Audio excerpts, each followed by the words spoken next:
Well, good news is, of course, we know you're back in the lineup today. Dave Roberts had shared you were experiencing some back tightness. When did this start, and just kind of how are you feeling?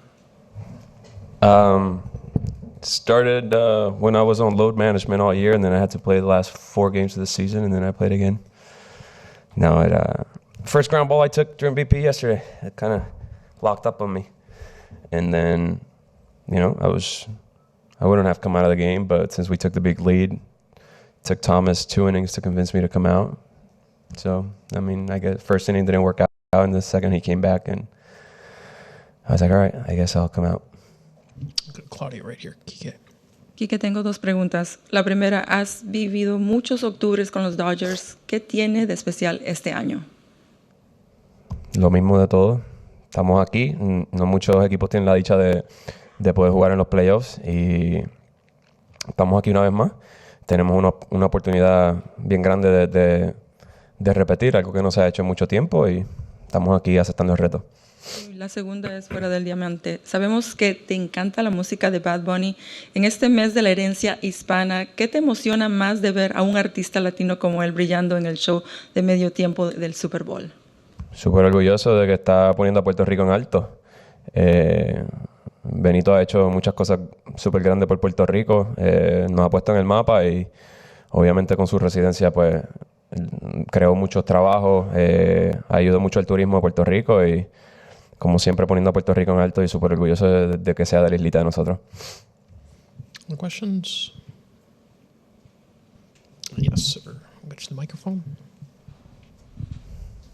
You guys attacked Hunter Green very well last night.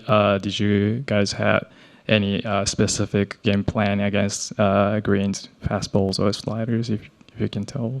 It kind of went the opposite of how our plan was. Our plan was to be on the fastball. He threw a season low percentage of fastballs last time he pitched against us, so we thought that this time around he was going to come attack us with more fastballs. So the plan was to hit the fastball, and he made some mistakes with the sliders, and we made him pay for it. Other questions for Kiké? Yes, we'll get you the microphone. Kiké, siendo un jugador que ha dejado muy buenos números en postemporadas y que es algo de lo que se habla, tanto fanáticos como la media, ¿cómo haces tú para manejar esta situación? ¿Sientes alguna presión? ¿Cómo manejar las expectativas? A veces he dicho que sí, que crea un poquito de presión en el sentido de las expectativas y todo eso, pero tal vez eso es antes del juego. Ya una vez yo me paro en el terreno y empieza el juego, yo no estoy pensando en eso, estoy pensando en concentrarme en el picheo que se está jugando en ese momento y más nada que eso, porque ahora la verdad es la misma pelota de siempre y gracias a Dios he tenido la dicha de participar en muchas postemporadas y tengo mucha experiencia y eso es algo que siempre ayuda. Good. Third row. Yoshinobu was kind of talked about the conversation you had with him last October, just about getting the confidence back in him before Game 5. What differences do you sort of see year to year in Yoshinobu? How much more confident does he look this year? He looks obviously. The answer it answered itself by looking at the season he had. He just seems like the guy that knows what he's doing on the mound and not trying to see who he is. He's not trying to figure out who he is. He knows who he is, and he's attacking. He has a game plan and he's executing. Man, his command is impeccable, and hopefully he's that way tonight. But last year it was a little bit of he was trying to adjust to the league when you don't need to adjust to a league you haven't failed at. And this year it's just I'm gonna go with my game plan. I'm gonna throw my game, and I'm gonna let itself play out. And that's what he's done all year. And he had a great year. Right up front, Kirsten. The feel amongst the group has just been it's about the final 6 weeks, how you guys closed out the regular season, and of course looking into October for a deep postseason run.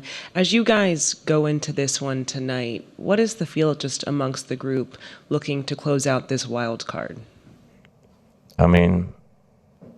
I can only answer for myself, but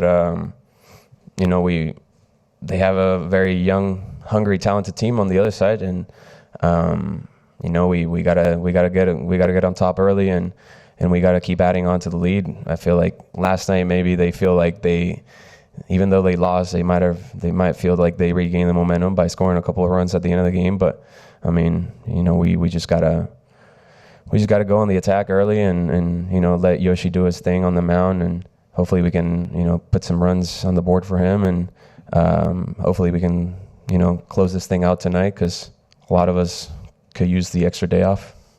Go to the second row, Kiké, Jack.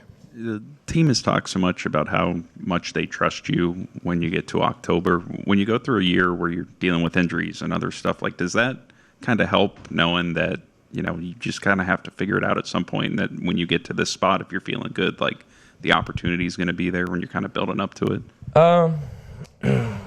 Yes and no. I mean, I wasn't really sure if I was going to be playing, what role I was going to be taking part of.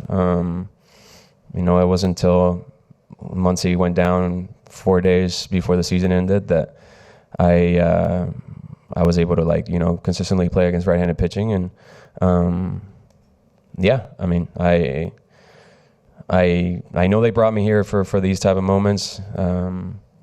Sucks that for 162 games it didn't go well, but once we get here, it doesn't really matter. The beautiful thing about the postseason is that once we get to the postseason, everything starts at zero, and nothing really matters about the 162, because if you can have a bad year, and you flip the script and you start over in the postseason, you have a good season, good postseason, help the team win, we win it all, and nobody remembers what you did in the regular season. Everybody remembers what happened in the playoffs, and it could also happen the other way around. You can have a great season and have a bad postseason, and people are going to talk about how bad it went in the postseason. Nobody really cares about what happened in the regular season. So for me, it was just, trying to stay ready, trying to figure out a way to stay ready, and whenever my name was called upon, and it happened a little earlier than I thought this time around. We'll stay right there, Kiké, on the left. Kiké, there was a lot of highs and lows in September, from that trip in Baltimore, Pittsburgh, and then Clayton announcing his retirement. How did everything in September bond the team together? I mean, September felt like it was kind of the whole year, It was just up and down. We were very inconsistent, and it was all about trying to survive and get to the postseason, and then once the postseason started, forget about the regular season and understand who we are as a group, and understand that everybody's coming for us. We have a target on our back, so we had to play like it. At times, it felt like we were kind of checked out during the regular season, and here we are now, and these are the games that really matter. So it was, I think, experience and age has a lot to do with it. We have a lot of young guys, but I think we have a very salty team as far as the age, especially the position players side of it. So we have a lot of experience. We know that it's not that easy to turn it on and off, but we just need to find a way, and here we are. We found a way last night, and hopefully we can find a way tonight. Seated far in the back, Kiké. Bill? Yeah, Kiké, how much pride do you take in that reputation as being a good October player, and what are some of the things that make a player good in October? Getting hits. Repetition feels great. I've been blessed to be on the right team at the right time. Being a good postseason player is kind of an individual thing, but not really. You're on a team that doesn't make the playoffs. You can't be a postseason player. I just happen to be on a lot of really good teams, and I've been fortunate enough to get a lot of chances, and things have gone my way. But like I've said before, I've also had some postseasons where it hasn't gone my way, and it feels terribly. You go to the off season and you think about it over and over, but reputation is a reputation. Whatever, I embraced it, so hopefully I keep getting hits. Standing far back on the right, Kiké. Hola, Kiké. Humberto Hola. Barrera aquí. ¿A qué atribuyes esta asistencia de la comunidad, de los aficionados que rebasaron los 4 millones esta temporada? ¿Y cuál es el mensaje hacia ellos? Es lo que esperamos. Todos los años lideramos la liga en fanaticada, o sea, en promedio por noche y en total por el año. Es algo que es una responsabilidad en grande. Sabemos que la fanaticada nos apoya. Ellos llegan al parque y nos apoyan, y es cuestión de nosotros poder ponerles un buen show y gana el juego.